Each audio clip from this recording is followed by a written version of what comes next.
Good business ideas can create good sales in short term, but not for all. Hey everyone, this is Sujit Selvan. Not for all ஏன் சொல்றேன் அப்படின்னா, நிறைய பேர் இன்னைக்கு பிசினஸ்குள்ள வரும்போதே குயிக்கான result வேணும், இன்ஸ்டன்ட் ரெவன்யூ ஜென்ரேட் பண்ணணும் அப்படிங்கிற கூட வந்துடுறாங்க.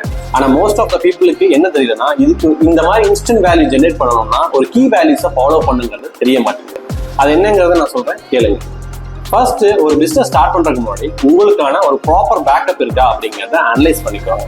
ஒரு ப்ராப்பர் பேக்கப் இல்லாம நீங்க பிசினஸ்குள்ள வரும்போது அதை எப்படி சஸ்டைன் பண்றது அப்படிங்கிறது உங்களுக்கு தெரியாது. ஒரு ரிஸ்க் வருது அப்படின்னா அதை எப்படி ஹேண்டில் பண்றது உங்களுக்கு தெரியாது.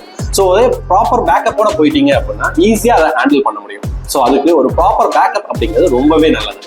Understanding your market. நீங்க பண்ண போற பிசினஸோட மார்க்கெட் என்னங்கிறத நீங்க அண்டர்ஸ்டாண்ட் பண்ணணும். ஃபர்ஸ்ட் அதை அனலைஸ் பண்ணணும். அதுல என்ன பிளஸ் அண்ட் நெகட்டிவ் இருக்குங்கிறத கோ த்ரூ பண்ணிட்டு அது மூலமா ஒரு பிளானை பில்ட் பண்ணி அந்த பிளான் த்ரூ தான் நீங்க ஒர்க் அவுட் பண்ணணும். ஸோ ஒரு மார்க்கெட் அண்டர்ஸ்டாண்டிங்கிறது ரொம்ப ரொம்ப முக்கியமா இருக்கு. Studying about your business idea. ஒரு பிசினஸ் ஸ்டார்ட் பண்றதுக்கு முன்னாடி அந்த பிசினஸ் ஐடியாவை எப்படி நீங்க ஸ்டடி பண்ணணும்னா, அந்த மார்க்கெட்ல அந்த பிசினஸ் சஸ்டைன் ஆகுமா அப்படிங்கறத பார்த்து ஸ்டடி பண்ணணும். அந்த பிசினஸோட மெரிட்ஸ் அண்ட் டிமெரிட்ஸ் என்னங்கிறதையும் கோ த்ரூ பண்ணணும். அது ஸ்டார்ட் பண்ண உடனே நம்ம மெரிட்ஸ் வர்றதுக்கு என்னென்ன பண்ணணும் அப்படிங்கிறதையும் ஒரு ப்ரீ பிளானை நீங்க கையில வச்சுக்கிறது ரொம்ப ரொம்ப நல்லது. ஸோ அதுக்கு proper understanding of the business அப்படிங்கிறது ரொம்ப ரொம்ப important. Gathering mentorship ideas.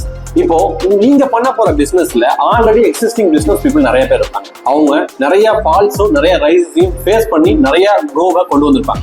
So அந்த மாதிரி பிசினஸ் பீப்புள்ங்கிறது ப்ராப்பரான மென்டர்ஷிப் கேதர் பண்றது ரொம்ப ரொம்ப நல்ல விஷயங்க. அது மட்டும் இல்லாம அந்த மென்டர்ஷிப்பே டைரக்டா போய் ஃபோக்கஸ் பண்ணணும்னு அவசியம் இல்லை. நீங்க பிசினஸ் ரிலேட்டடான நிறைய மென்டர்ஸ் இந்த ஃபீல்ட்ல இருக்கிறாங்க. அவங்க கிட்ட இருந்து அதை எப்படி ப்ராப்பரா ஸ்டார்ட் பண்ணணும், எப்படி ப்ராப்பரா கொண்டு போகணுங்கிற ப்ராப்பர் டீடைல்ஸை ஒரு மென்டர்ஸ் கிட்ட இருந்து கேதர் பண்ணிக்கலாம். அந்த டீடைல்ஸ் மூலமா நீங்க ப்ராப்பரான ஒரு பிசினஸ் பிளானை ப்ரீ பிளானை நீங்க பில்ட் பண்ண முடியும். Last but not least, experience அப்படிங்கிறது நாலேஜை விட பெருசுங்க.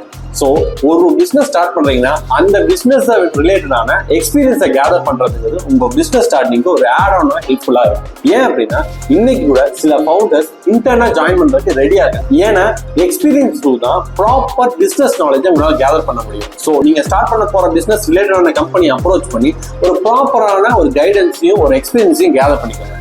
இது நீங்க பண்ண ப்ரீ பிளானுக்கு ரொம்ப ரொம்ப ஹெல்ப்ஃபுல்லா இருக்கும். இது மாதிரியான கீ பாயிண்ட்ஸை ஃபாலோ பண்ண மட்டும்தான் நீங்க ஷார்ட் டேர்ம்ல குட் ரெவன்யூவை எதிர்பார்க்க முடியும். இந்த மாதிரி விஷயத்தை நீங்க ஃபாலோ பண்ணும்போது உங்களோட பிசினஸோட லோ சேல்ஸையும் அவாய்ட் பண்ணிக்கலாம், கொலாப்ஸையும் நீங்க அவாய்ட் பண்ணிக்கலாம். ஒரு ப்ராப்பரான ஃபியூச்சர் பேஸ்டான பிசினஸை நீங்க ஜெனரேட் பண்ண முடியும்.